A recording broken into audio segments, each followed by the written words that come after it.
মাত্র 299-এ unlimited buffet, তাও আবার নর্থ ইন্ডিয়ান, চাইনিজ, বিরিয়ানি দিয়ে, আর এরকম রয়্যাল অ্যাম্বিয়েন্সে বসে। বাপ রে, এটা তো এক অবিশ্বাস্য অফার।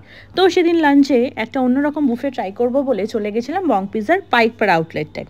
আর গিয়ে জানতে পারি ওদের নতুন মেনু লঞ্চ হয়েছে, আর এরকম অ্যাম্বিয়েন্সে বসে খাওয়া দাওয়ার তো মজাই আলাদা। মেনুতে ছিল Mongolian veg, veg croquettes, red pepper chicken, achari moong tikka, jeera rice, মিলিঝুলি veg, plain kulcha, egg chilli garlic noodles, hot garlic chicken, chicken biryani, chicken do pyaza, salad and ice cream.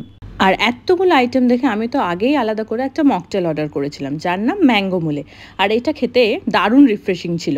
তারপর ফার্স্টেই স্টার্টারে ট্রাই করলাম এই ভেজ ক্রকেটস, যেটা মিক্সড ভেজ দিয়ে দারুণ স্টাফিং ছিল। তারপর এই মুগ টিক্কাটা সসে ডিপ করে তো দুর্দান্ত লাগছিল। এরপর জিরা রাইস দিয়ে একটু ভেজ আইটেমসগুলো ট্রাই করলাম, আর দারুণ কোয়ালিটি মেনটেন করে তারা প্রত্যেকটা খাবারগুলো বানিয়েছে। এরপর ননভেজ ট্রাই করতে গিয়ে ফার্স্টে কুলচা দিয়ে চিকেন দো পেঁয়াজাটা খেলাম, আর অনেস্টলি এই কম্বোটা আমার দারুণ লেগেছে। এরপর ট্রাই করেছিলাম চাইনিজের রেড পেপার চিকেন, আর তারপর গার্লিক চিকেনটা দিয়ে নুডলসটা জাস্ট তো অসম ছিল। আর লাস্টে ছিল শো স্টপার চিকেন বিরিয়ানি। এতগুলো আইটেম খেলাম ঠিকই, কিন্তু মনটা পড়েছিল এই বিরিয়ানির দিকে। আর সত্যি বলতে এই পুরো বুফের মধ্যে বিরিয়ানিটা ছিল বেস্ট, যেটা যে কোনো নর্মাল বিরিয়ানি আউটলেটকে টেক্কা দিয়ে দেবে। এই তো হলো সব খাবারের কথা। আর লাস্টে ছিল একটা আইসক্রিম, যেটা এই বুফেটাকে একটা অন্য লেভেলে নিয়ে গেছিলো। আর সত্যি বলতে ফুড কোয়ালিটি খুব ভালো এই প্রাইসে যা তারা প্রোভাইড করছে।